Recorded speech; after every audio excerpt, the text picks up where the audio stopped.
er med Statoil-butikken på Nærbu, og jeg skal teste om jeg kan kjøpe kornblad.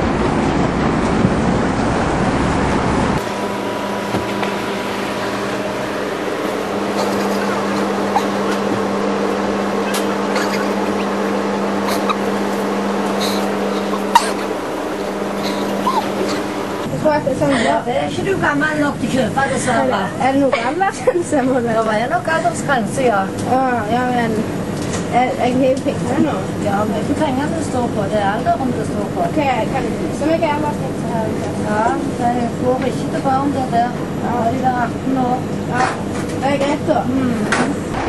Ja, som dere så, Statoil, de følger reglene, og de selger ikke noe pornoblad til mindreårige. Vi prøver videre på neste plass. Nå er vi på Narvesen, og her skal jeg også prøve å kjøpe et blad. Denne gangen har jeg en litt mer triksy. Jeg har skrevet en lapp, og jeg skal se om det virker hvis jeg skal med en lapp. Den her.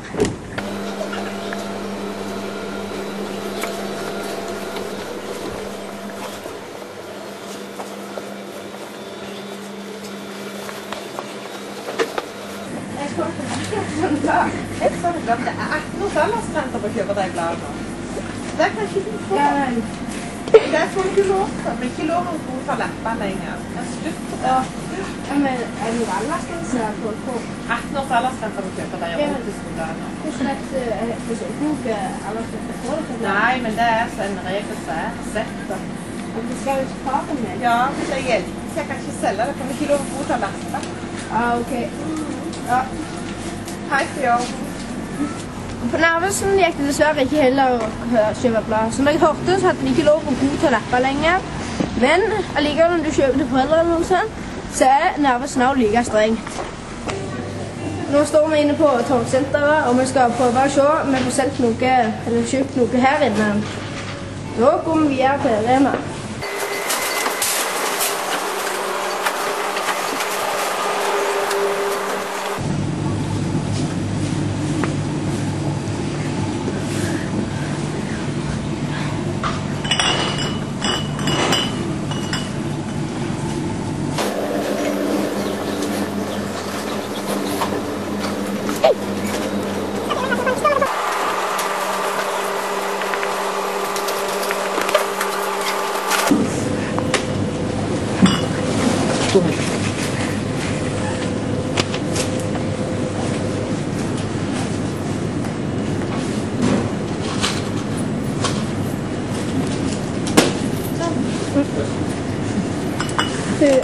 Jeg har med en lapp her fra farmen.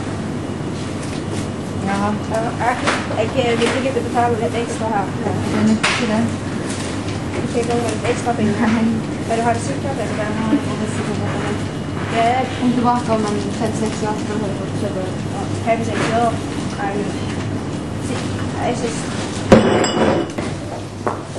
det er ikke bra på Rema heller, for jeg tok ikke imot lapper, de tok ikke imot ekstra penger.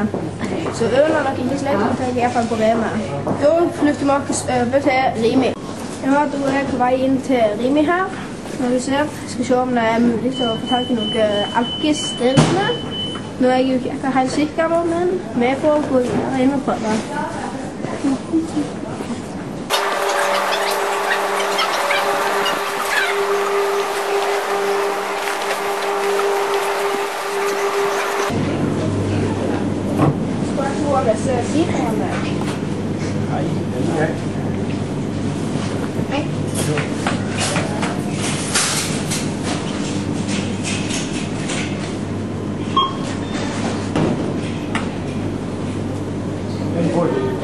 Du har to streker nå.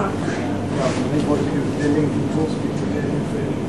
Hvis jeg betaler litt ekstra på Rema, stjeler du alt overskudd på dere også.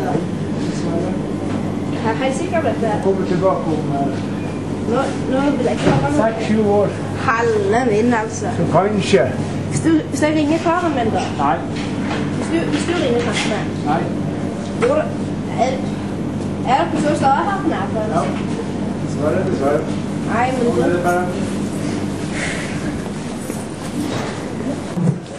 Alle butikkene vi var i her, utenom Kjelderen, de er mye vært så. Det sto prøven og ser ut til å være ganske til å holde seg på resten av loven og ikke selge noe til unger under 18 år.